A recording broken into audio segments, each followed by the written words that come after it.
Hey there everybody, I wanted to follow up on the previous video that I did regarding starting on Verdance and where to go from there with an actual deck tech.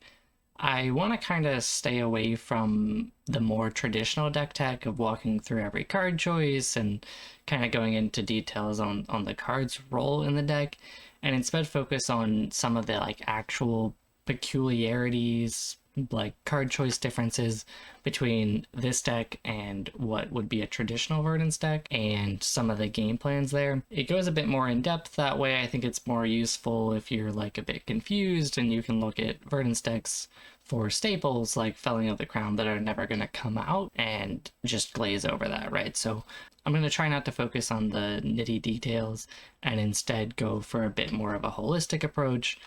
Let me know if that actually feels like a good style for you in the comments, or if you'd like to see me go into some extra card details, or if I missed a card and you're confused about it, just let me know, because I think overall process for this video is going to be a bit more informal than last video, so hopefully I can get across the info that people are looking for in this style of deck. So this is a modern Yum Yum list, or gray style list, Sergeant list, whatever, and this list is what I've been working with lately, and I just want to go over some of the unique card choices. The first thing that's actually majorly different between this and a regular list is the glove slot. Verdance has been on Stonewall for quite a bit. However, the recent swap over to Blade Beckoners is just to shore up the new matchup a bit better. Lets you cover something like a Leave No Witnesses on a Codex turn with just a single 3-block, allowing you to more easily do something like grab Felling from Codex, block out the on-hit, and then still resolve the Felling that same turn. And then after you've blocked that Leave No Witnesses, you can then block a Mistblade on a future turn, preventing extra damage and disruption. So it just a little bit more flexible in the glove slot. It also cleanly blocks an Aurora Blade on something like you're predicting them to go Blade into Channel Lightning Valley.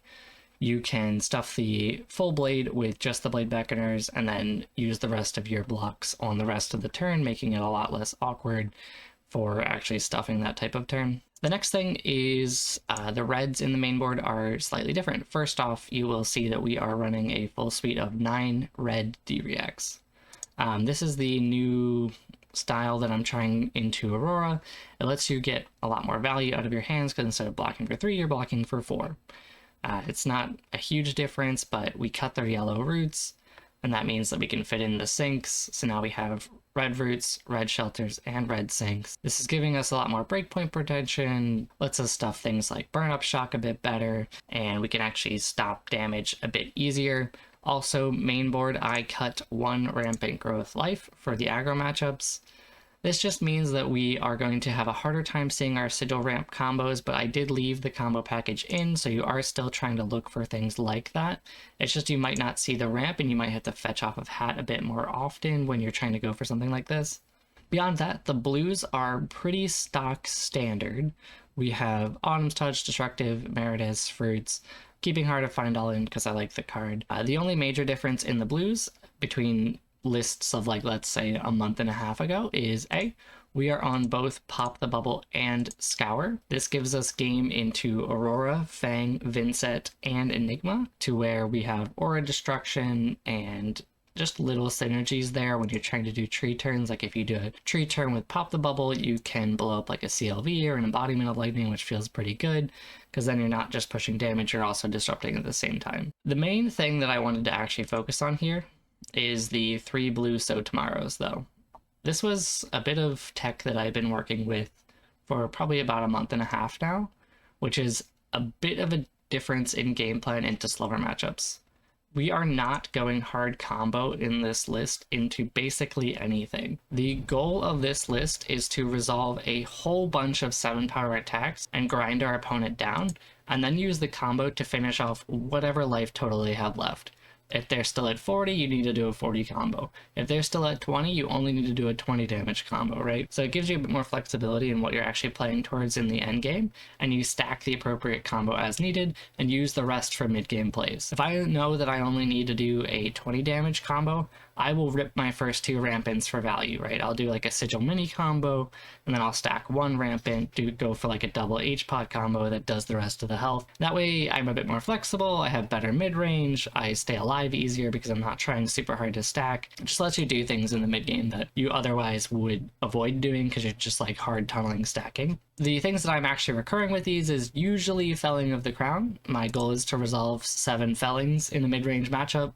If you resolve 7 Fellings into your opponent, you probably win the game. I don't think I've had a game where I didn't win after I resolved 7 Fellings. It's basically impossible. Beyond just the Fellings, you can also recur Channel the Millennium Tree if your opponent has low AB.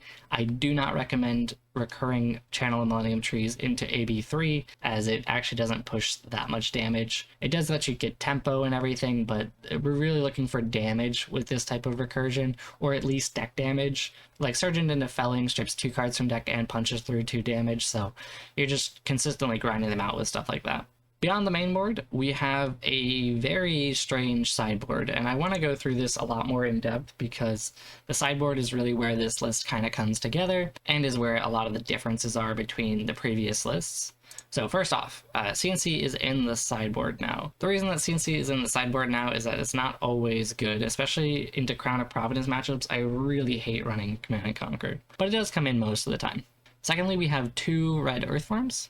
Was on 3, down to 2. Probably could go back up to 3, but it's just kind of in there as 2 of right now. But Earthform has been absolute house into Aurora lately. Our goal into Aurora is to match them in value. So if Aurora is trying to have every card be worth 4 because they just go 4, 4, 4, 4, that's like the ideal Aurora hand. We want all of our cards to also do 4, 4, 4, 4. The way that we do that is by blocking 4 and sending 4s. So Earthform, if it hits, allows you to block for 4s, right? It lets us match those value numbers and keep up with Aurora. It's the same reason that we have the 9D reacts in, so we have 3 4s, 3 4s, 3 4s, right? More 4s in the sideboard. And the goal is to just say, okay, I'm going to keep up with you in terms of numbers, right? If you keep up with your opponent in numbers and you have Striders, you are going to win the game, right? We are even life from them. So if we are going same value with our opponent every turn, then we are going to win because of the inevitability of Strider's Lockout.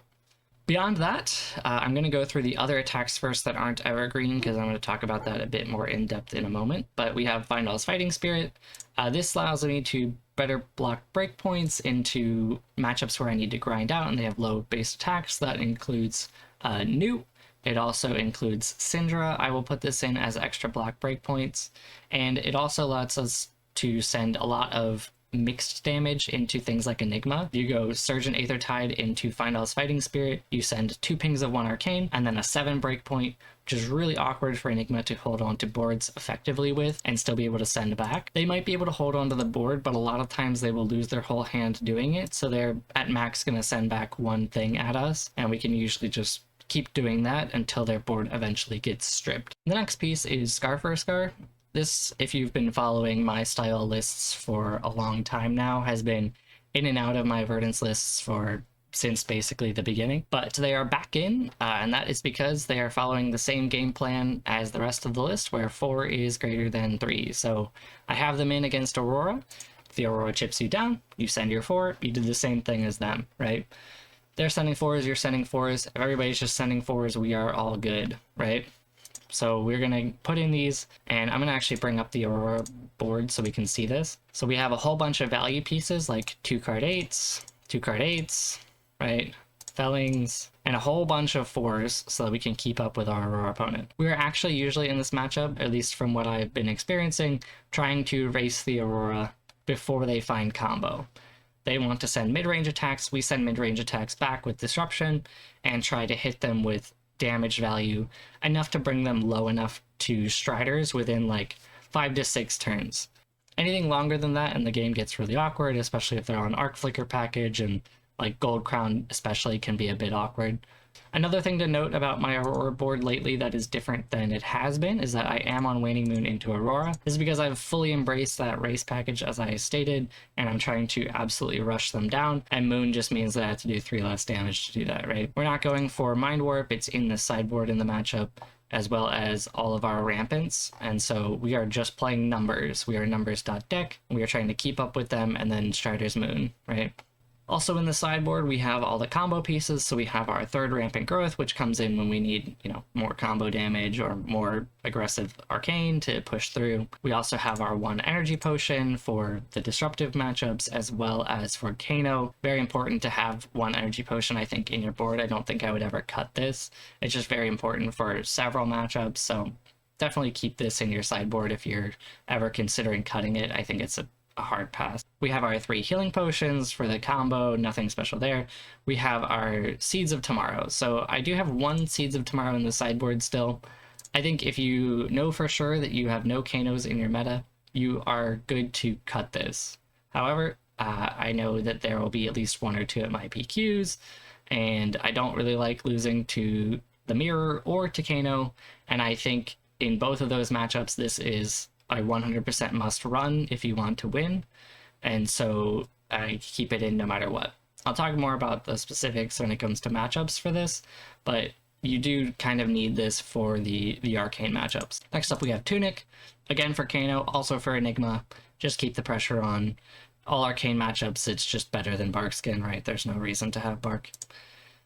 Metacarpus for 81. I also bring this into Enigma. We'll talk about the Enigma board a bit more in depth when we get to it, but this lets you punch through mirror guys a bit more cleanly and actually kill on their turn a bit more consistently, so try to have Metacarpus in your board. If you don't have Metacarpus and you just have 81 gloves, they are pretty cheap, so I would recommend grabbing them if you don't already have them. And then Moon, like I said, I am running Moon into Aurora.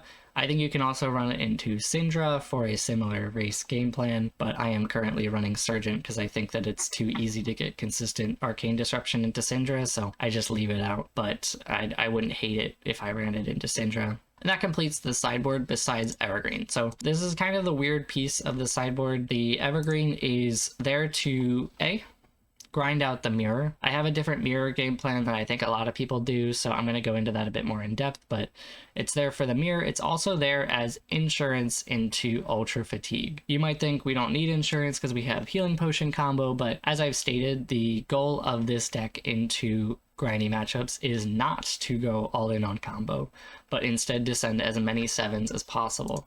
So what I try to do is I try to throw this Evergreen three or 4 times, right? I'm not trying to like go into some sort of endgame loop, but if you can get extra chip with Surgent into Evergreen at least 2 to 3 times a game, you are going to keep up the pressure a lot better because we are, a little light on attacks, right? We don't have as much deck damage as a deck that's actually built around winning the game through physical. This actually lets you like increase the threat density of your deck without having to run too many extra attacks, because when you get 2nd cycle, you just see your Evergreens again, you just send it, and then like 3rd cycle, you see your Evergreen again, you send it, and then you've sent that same Evergreen 3 times, you did a bit of extra deck damage, you did a bit of extra chip, and then you're able to actually like push through a bit more extra damage, and then Healing Potion combo them for the rest, right? A lot of times the advice into Verdance is, oh, just block them and then they can't kill you, especially if you're on like a disruptive deck like New.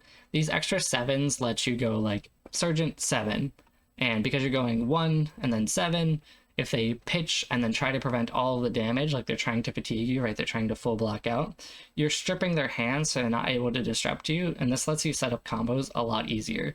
Trying to just like pot pass, and like eating everything that your opponent is sending at you and trying to block it efficiently and everything is just going to get you fatigued, especially if they happen to disrupt you on the potion combo. You need some sort of proactive game plan, and having the extra 7s in has been how I've been doing that. So let's talk about matchups and some different boards. I've already talked about the Aurora matchup a bit, but I want to go into it a bit more in depth. So we have all of our attacks and all of our D-reacts, just trying to line these up with their 4s, prevent on-hits.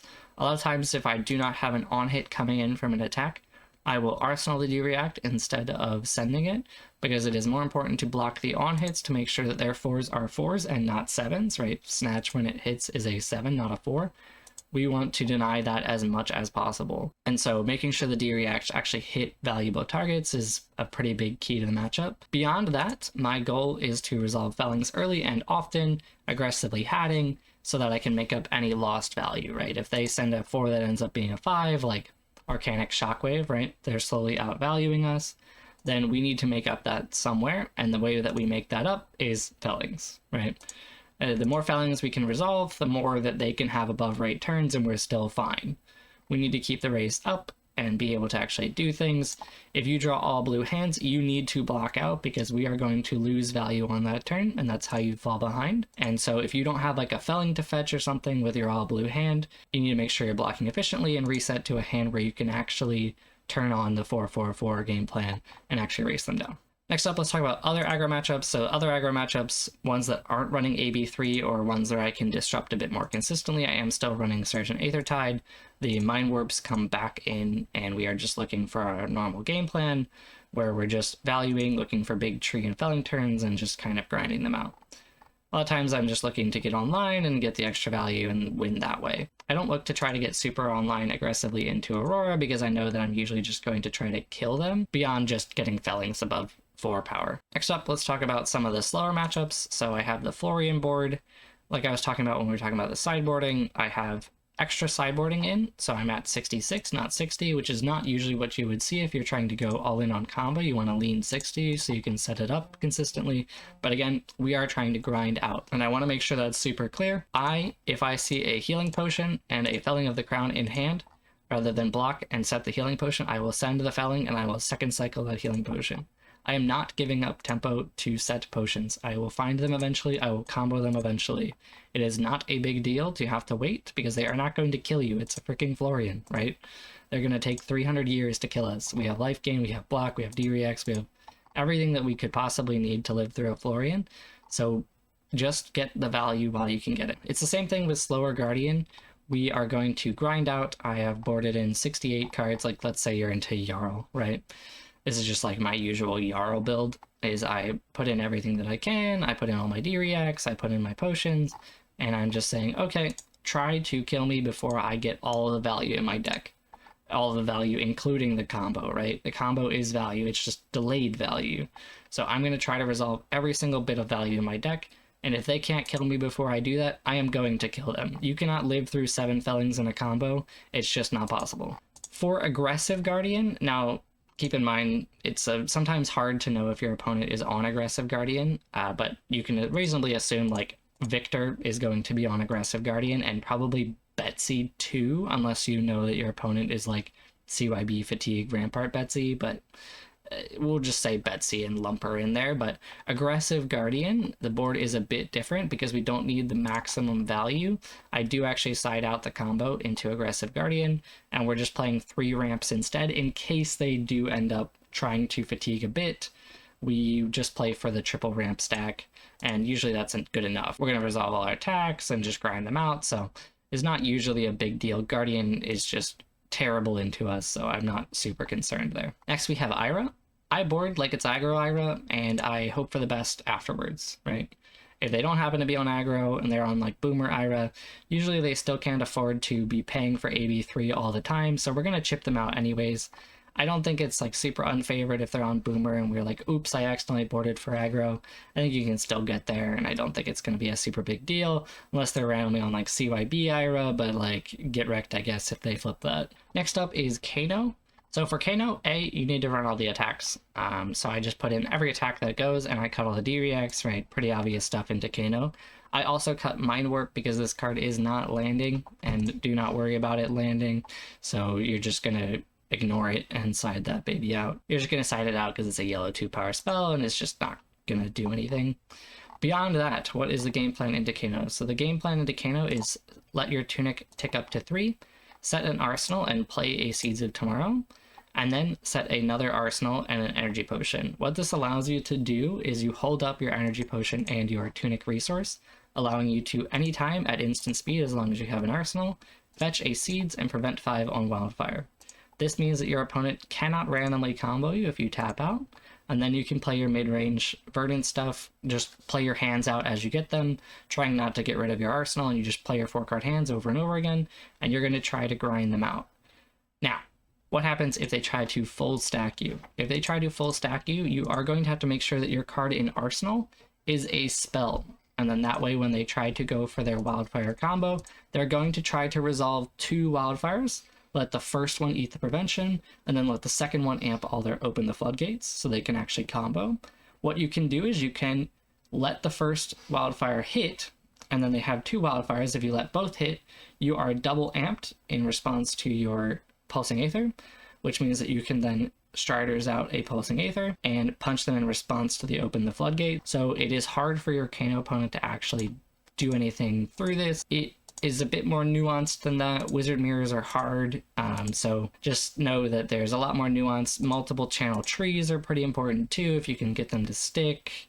Don't be afraid to take chip if it means that you're like holding up prevention, that type of thing. So there's a lot of things that can go into it. I highly recommend practicing this matchup if you can find a good Kano to like get some reps into. It's actually like a lot of fun and actually probably my favorite matchup in the deck. I just don't get to run it all that often, so you know, it is what it is. The next matchup that I'm going to cover is the mirror, because it's pretty similar to how I approach the Kano mirror. This is a bit in depth, but the main goal that I have in the mirror is not dying. Most Verdances do not board Evergreen into the mirror, so my goal in the mirror is to survive the combo while threatening the combo. So I do have combo in, I have my ramps and my healing potions, and the goal is to use our Seeds of Tomorrow to prevent a combo. Seeds of Tomorrow plus AB3 prevents 8 on a combo turn, which allows you to usually survive through a non-5 card hand combo, right? Maximum for a 4-card hand combo is triple ramp plus Surgeon Spell, which if we're doing our math through healing potions is going to be 28 on the Surgeon into a spell, which does about 40. And you might be like, well, we have 40 life. That's not very good. But we are a life gain deck, right? So we should most times in the mirror get above 40. And from my experience, most mirrors, both players are very healthy the whole time, and it's very hard to actually punch any damage. So if you stay healthy and you prevent 8 on the Surgeon Aethertide combo, the maximum you can usually take is about 37 on a 4-card combo hand. But obviously that means that you can't allow them to have a 5-card combo. So what I usually do is I try to set up in a way that I can read if my opponent is setting combo pieces. As soon as they start stacking, I will wait, and then I will plow under or CNC the combo to the bottom, and then attempt to throw off their stack. You can mess up their stack a couple times and reshuffle everything, and then once you've thrown off their stack a couple times, it gets really awkward. Usually they have to like 4th cycle or something in a way that you can then stack Command and Conquers and Plow Unders and just keep denying the 5-card combo. If you continually deny the 5-card combo, you can never die. And then what I will do is I will rip my combo for life gain only. You threaten a bunch of damage, your opponent gets really scared, you go to like 55 or something, and then you do a bunch of damage, your opponent gets low, and then they can basically never kill you because you've resolved your combo. They're very chunked, so they have to block or whatever. Usually they'll live through the combo. I'm not trying to kill them, but sometimes you just do. But then once you've resolved this, that's where the Evergreen comes in. You have one Evergreen that you will say, okay, I have an Evergreen, you do not. Or I have an Evergreen and I am up massively in life, even if they do have one. And you are going to resolve your Evergreen a bunch and grind them out. It's not a very exciting mirror. I don't think it's super skill testing other than tracking stacks and trying to prevent the rampant 5-card hands, but it's a little weird, it's a little esoteric, it can sometimes lead to draws like almost every time, and I think it's unresolvable in paper if both players decide to play it out, so I don't know. I'm a bit lost there. But moving on, we have the new matchup. So new, I try to find the same game plan into Guardian. I am going to throw every single attack in my deck and try to kill them. I will set the potions as a backup game plan if I am left with one in hand and nothing else to do, but my main game plan is simply kill them with attacks. Again, if you resolve 7 fellings, you are probably going to win every game of Flesh and Blood that you play. Next we have Prism. So Prism hopefully is pretty standard. First of all, throw in every card in your deck that's a popper. So Evergreen, while probably not going to be relevant text in this matchup, is a popper, so it goes in. And then we have all of our other poppers. Throw in your D-Reacts. D-Reacts are very good into Prism, even though it doesn't let you aggressively clear board, because if you set a D-React on a Herald of Erudition, it allows you to stuff it, which is a huge part of the matchup. If you can stuff a Herald of Erudition 1 or 2 times, you can then grind out with trees and get them sometimes. I will say Prism is pretty hard in my experience. I've not been feeling super great about the matchup, even with the additional poppers that have made their way into the list. You can definitely get there, especially with like scars and fellings, and like if you channel a bunch of trees early, you can get there, but I don't think it's very consistent. Next we have Vynnset. I think Vynnset's a pretty big part of the meta game, so it's important to know how to board, even though this matchup is pretty scuffed on the Vynnset side.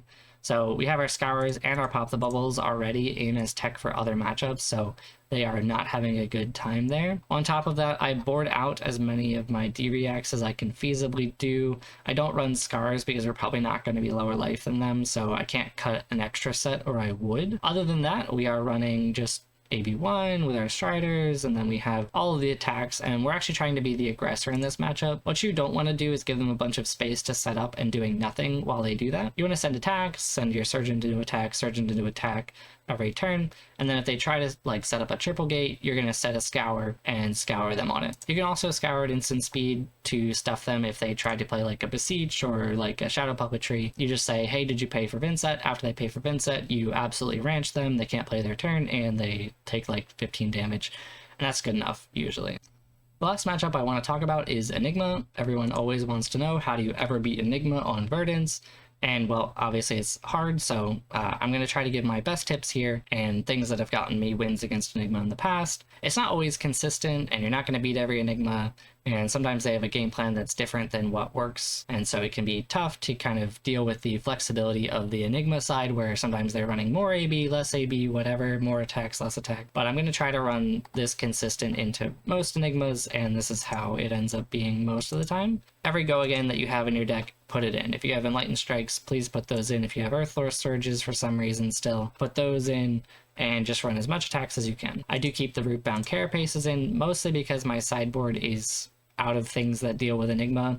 I do not like Mind Warp into Enigma, as again, it is a 0 for 2 zap, so its rate is really bad, and you're never getting the disruption on it, so I just side it out because it's just not going to do anything in the matchup. I also side 1 Rampant Growth because if we have tempo and we draw this without the setup for it, it is really bad to have a brick in our hand when we're trying to be aggressive. Beyond all the attacks, what I'm trying to do into Enigma is keep healthy so that we are online, because once we are online, it is a lot easier to deal with their boards.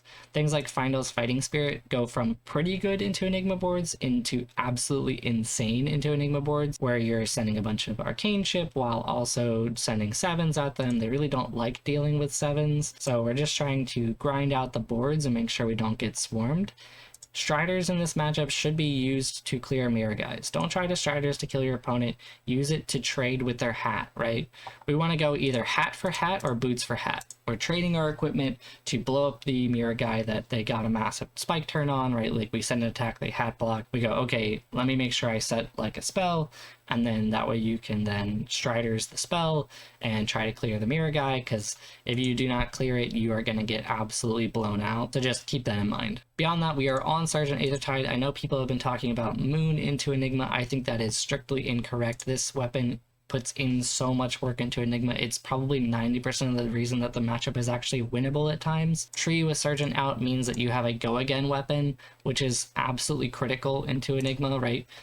4 Arcane into 7, into next turn 4 Arcane into 7. You cannot maintain Enigma boards into this. It lets us actually clear the board. And then if you find another tree after that, you're going to do the same thing. You're going to try to set a tree, try to keep that 4 weapon going so that you can keep clearing boards, because if you keep clearing boards turn after turn, you can grind out and keep up in life. If you ever slip up and they maintain a board for like 2 to 3 turns, that's when you actually start losing a bunch of life and you lose a bunch of tempo and you can't do anything. Beyond that, felling is insane into Enigma boards, so just like Sergeant into felling is how you're going to clear a bunch of boards. Sergeant Scar felling is also just like giga insane and is going to just pressure them so hard they can never maintain anything, so that's like a full reset on board. Another thing to be really cognizant of is I will arsenal my go-agains until they actually have a board I can't clear. So I'm not just going to send Scars for 4. If they have an empty board, I am never sending a Scar. I am arsenaling that bad boy, and I am waiting for them to have a board. We do board the healing potions in, and you might be like, well, why the hell are we running combo into them? We are never getting space to set healing potions without giving them a bunch of board. And this is in case they try to fatigue us. Enigma has an alternate win condition into us where they can just randomly decide, I'm just going to block now. And it is really, really hard to actually push damage through.